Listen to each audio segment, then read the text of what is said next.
Ce samedi 22 février, Nessa a fait son entrée dans la compétition de The Voice 2020 sur TF1. Les jurés se sont retournés après avoir entendu la voix de cette jeune femme gitane et féministe qui combat les traditions du milieu dont elle est issue. Si dans son portrait diffusé dans l'émission, elle a choisi de ne pas aborder en profondeur son passé, pour Closer aurait les revenus sur l'élément déclencheur de sa carrière musicale.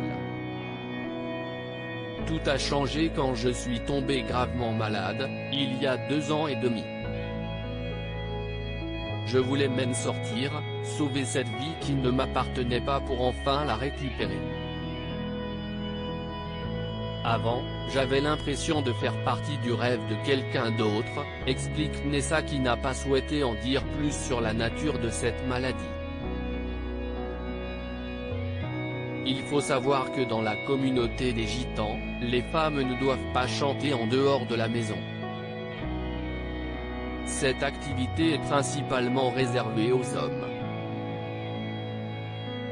Le chant est vu comme une arme de séduction et une femme n'a le droit de séduire qu'une seule personne dans sa vie, son mari, résume Nessa dans nos colonnes. Résultat, depuis sa participation, la jeune a reçu des insultes, nous confie-t-elle. Je veux cette vie où je meurs si le chemin est long, elle a tout de même réussi à en faire une partie avec le soutien de sa famille. J'ai eu leur soutien grâce à la maladie. Je leur ai posé un ultimatum.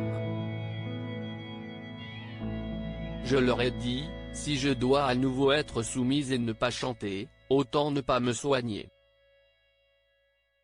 Je veux cette vie où je meurs. Ils se sont retrouvés dans une impasse, explique-t-elle. Pari réussi pour elle, puisque les jurés l'ont de fait entrer ce samedi dans l'aventure The Voice, devant ses parents émus en coulisses.